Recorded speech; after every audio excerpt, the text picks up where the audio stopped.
మా పాదు చిక్కుడుకాయలు తొలికాపు కర్రీ చేశాను.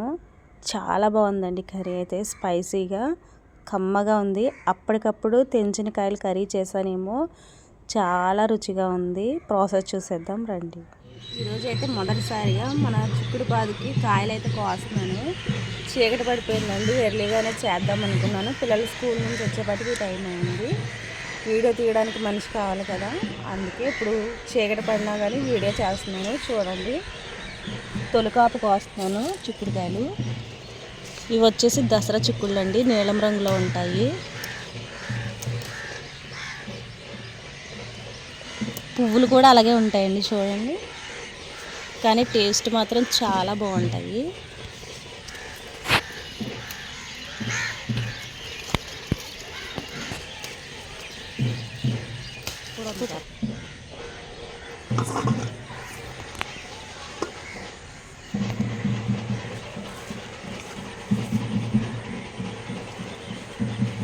అలా సేమ్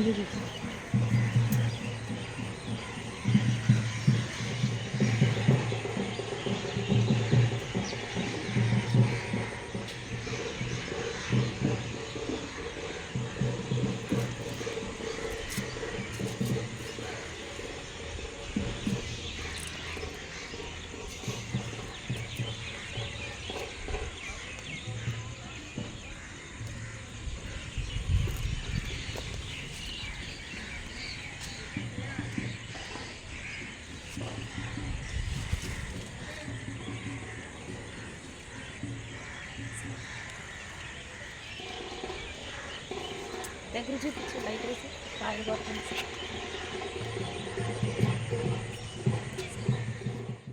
కాయలు అయితే ఇన్ని అయినాయండి. ఒక పావు కేజీ కాయలు అయితే మనకి వచ్చాయి.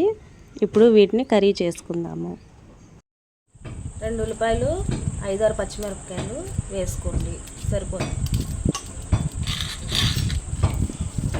ఇప్పుడు వీటిని ముక్కల కింద కట్ చేసుకుందాము.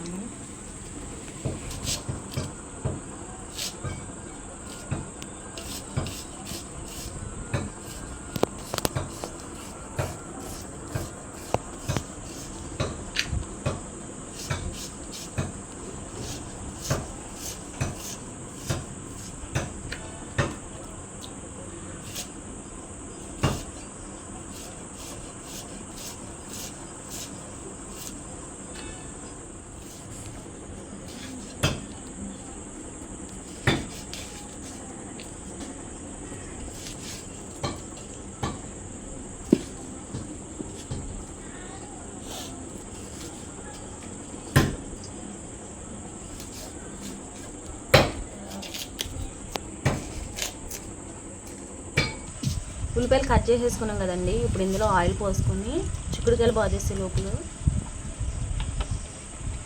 ఉల్లిపాయ ముక్కలను మగ్గించుకున్నాం.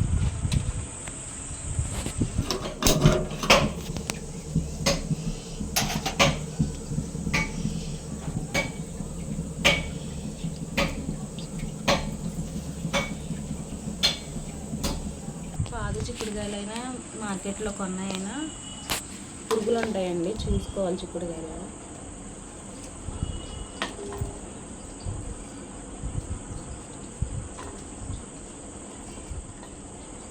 చూడండి, ఉల్లిపాయ ముక్కలు అయితే మగ్గినాయి కదా. ఇప్పుడు బాగా పండిన టమాటా ముక్కలు వేసుకుందాము. వేసేసి ఒకసారి మిక్స్ చేసుకుని మూత పెట్టి మళ్ళీ మగ్గించుకుందాము. ఉల్లిపాయ ముక్కలు సిమ్లో మగ్గించుకుంటే టేస్ట్ బాగుంటాయండి.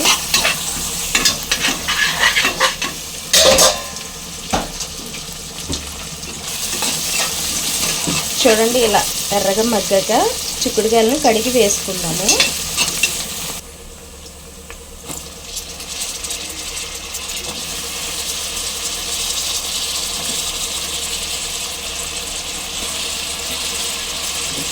ఇలా చిక్కుడుకాయలు వేసేసుకున్నాక మిక్స్ చేసుకున్నాము. మిక్స్ చేసుకుని మూత పెట్టుకుంటే ఈ వైలెట్ కలర్లో ఉన్న చిక్కుడుకాయలు మనకి గ్రీన్ కలర్లో అయిపోతాయండి నూనెలో మగ్గగానే.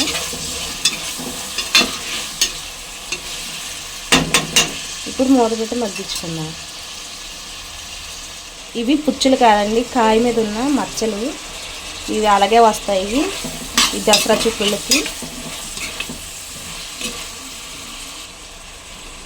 మీకు ఒలిచి చూపిస్తాను. ఇవ్వండి.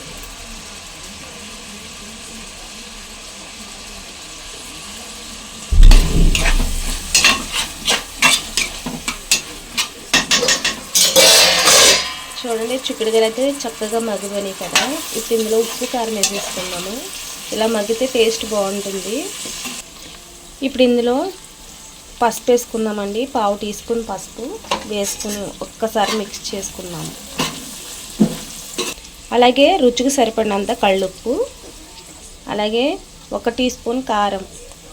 ఇప్పుడు మిక్స్ చేసుకుందాము.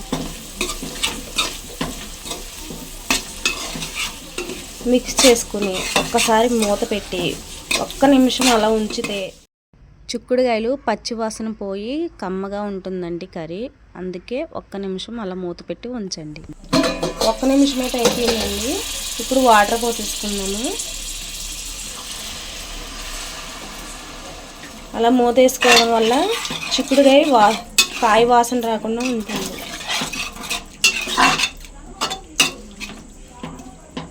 నూనె పైకి తేలే వరకు ఉడికించుకుంటే అయితే రెడీ అయిపోయిందండి.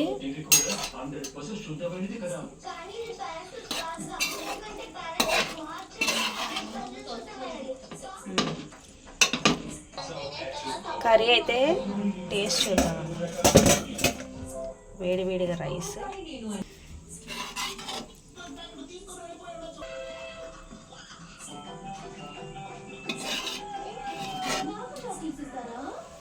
మేడం చాక్లెట్ తినకండి, మష్రూమ్ మీ ఒంటికి చాలా మంచిది, దీన్నే తినండి. ఇప్పుడైతే టేస్ట్ చూద్దామండి. ఈ సంవత్సరం ఫస్ట్ టైం తింటున్నాను చిక్కుడుకాయ కర్రీ.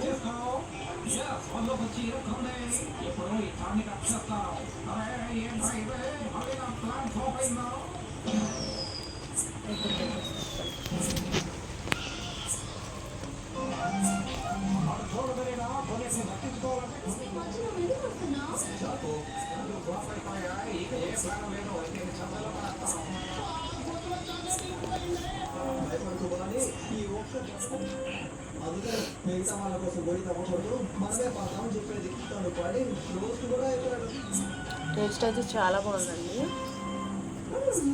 సూపర్గా ఉంది. ఈ వీడియో కనుక మీకు నచ్చినట్లయితే లైక్ చేసి షేర్ చేయండి. రేపు మరొక మంచి వీడియోతో మేము ముందుకు వస్తాం. థ్యాంక్